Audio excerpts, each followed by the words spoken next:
Meron akong lapis. Skateboard nga lang. Pencil skateboard? Hindi lang ito basta lapis. Pwede mo rin itong pang-drawing. Okay siya, nakakasulat. Ipapasubok natin ito sa mga pro skaters kung papasa sa kanila ito. Kaya ngayon, ipapakita ko na sa inyo kung paano ko ito ginawa gamit ang mga lapis. Hindi ko alam kung bakit lapis yung pagtitripan natin ngayon. Pero siguro pag nabuo natin to, malalaman din natin kung bakit. Kaya, dyan muna kayo ha. Ini-sketch ko muna kung anong magiging itsura ng ating pencil skateboard. Medyo nahirapan ako dito kasi gusto kong makasigurado na hindi ito masisira. At gusto ko rin makagawa sila ng tricks sa skateboard natin. Ayan, tapos na natin yung sketch natin. Ito yung magsisilbing pencil niya dito. Tapos lalagyan natin ng... Pero alam ko hindi nyo naman maintindihan kaya... Mag-follow na lang kayo. Simulan na natin ang pag-build ng pencil skateboard. Alisin muna natin yung tracks and wheels ng ating skateboard. Gumamit ng blower para mas madaling maalis ang grip tape. Mahirap talaga alisin ito. Pero okay lang nang mabanat naman ang mga buto ko.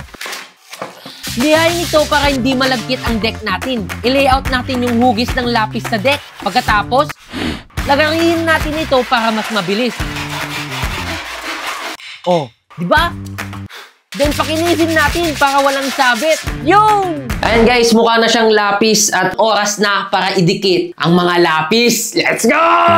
Bago natin idikit ang mga lapis, alisin muna natin ang mga erasers at hiwain ng mga metal nito. Gumamit ng wood glue para pagdikit-dikitin ng mga lapis.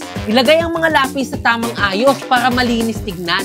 Magtasa ng magtasa para dito sa wooden part ng ating pencil skateboard. Ikalat-kalat mo lang yan dyan. Diniskartehan ko na lang sa part ng metal niya at sandpaper ang ginamit ko dito. Ngayon, ilagay naman natin ang eraser part. Gumamit ng kneaded clay eraser para mas madali natin ito ikalat. At mukhang legit pencil talaga siya. Fun fact! Ito ay eraser. Alam mo ba na aksidente lang na imbento ito? Sinubukan ni Edward Nin ikis-kis ang hawak niyang rubber sa kanyang sinusulat at bigla na lang itong na-erase. Kaya yun, na-imbento ang eraser. At alam mo rin ba na ang eraser nila noon ay tinapay? Dahil nga kumakapit ang pencil marks dito. Ayan, natapos na natin ilagay lahat ng mga pencil, eraser, tapos yung mga pinagtaharan. Ipipaint na natin! Pwedeng igeso muna habang hindi pa nalalawayan. Pinintahan muna niya ito ng puti para lumitaw yung kulay.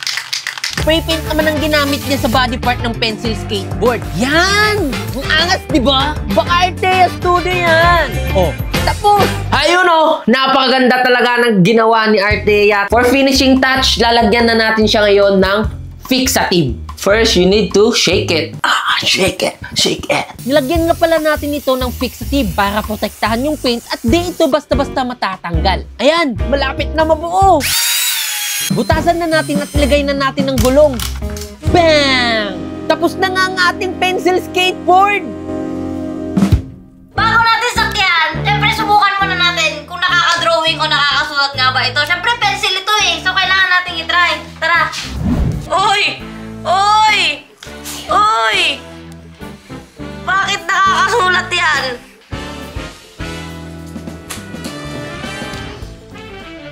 Subscribe! Oh, subscribe na dahil 94.6% lang ang hindi nakasubscribe na nanonood sa atin at 5.4% lang ang nakasubscribe. Kaya mag-subscribe na kayo. Tara na sa skate park. Pumunta na ako sa skate park sa Tagaytay para subukan itong pencil skateboard. Nilapitan at pinakita ko na agad sa kanila ito. At ito ang naging reaction nila. Solid ito. Try mo di kickflip. Bago natin simulan ng skateboard test, iparate muna natin sa kanila. I-rate mo siya 1 to 10. 4 kuya. Bakit Kasi 4? Wala siyang grip tip, di kakapit yung sapatos. Kung being coolness, ano siya? 9. Kasi sobrang effort po.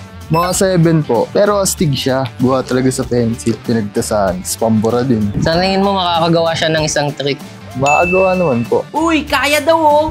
Sa lahat ba naman ng ginawa kong skateboard, wala pang nakakagawa ng tricks ni isa. Kaya dito sa pencil skateboard, 100% sure ako na makakagawa na sila ng tricks dito. Nakahanap tayo ng 3 strangers na susubok sa ating pencil skateboard. Pero para mas exciting, kailangan lang naman nila gawin ang 5 tricks na ipapagawa natin. And pag perfect ang landing, meron silang 100 pesos per trick. Ano, G ba kayo? G!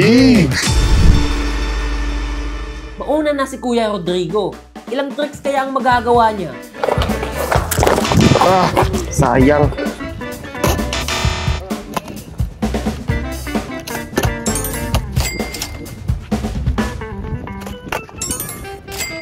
Magawa kaya niya ang last trick? Natanggal na yung isa nating lapis. Palitan ni Kuya to. Hindi ko nga akalain na gagawa ko yung tricks mo sa board na ganyan. Malamangan kaya siya ng ating next challenger na si Je? Magagawa mo ba yung 5 trick natin? Susubukan. Ito na si Je, kalmado lang.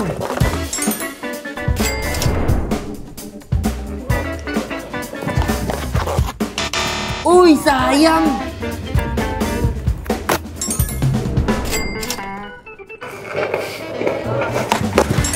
Bumabawi si Je. Ay, gago. Natanggal. Sira na lahat. Bali 5 po yung natanggal niya, guys. Dito sa shape na to, parang ang bigat niya. So, walang grip tape. Kaya hindi ko makapit. Ito naman ang ating huling challenger, si Jazz. Matatalo mo yung dalawa. Hindi po eh, kasi beginner lang ako. Pero I try. Uy! Wala. Tangki na kasi. Wala. Kaya yan.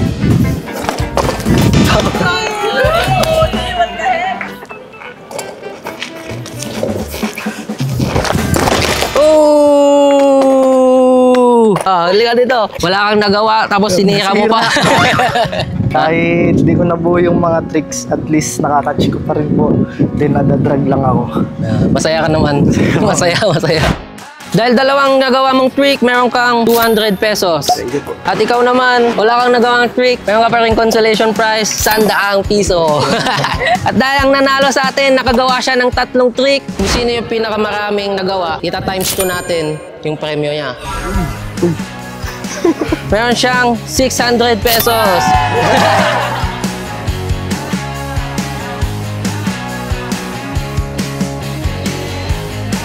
Ayan, sa tingin ko, naging successful naman yung ginawa nating pencil skateboard. Ayan, nakita nyo naman, tanggal lahat. Comment down below kung ano namang next na skateboard ang gagawin natin. Ang pencil ay isang magandang simbolo ng buhay. Parang lapis lang tayo sa buhay. Minsan nagkakamali pero kaya natin itama. Katulad ng lapis na may pambura. May pagkakataon tayong magbago, magayos at magpatuloy kahit magkamali tayo. Kahit anong pagkatalo o pagkakamali, may pagkakataon pa rin tayong magbura at magsimula muli. At ito yung nagpapakita na may pag-asa pa. Wait. At dahil umabot ka sa last part ng ating video for 200 pesos, ilang pencil ang ginamit natin dito sa pencil skateboard?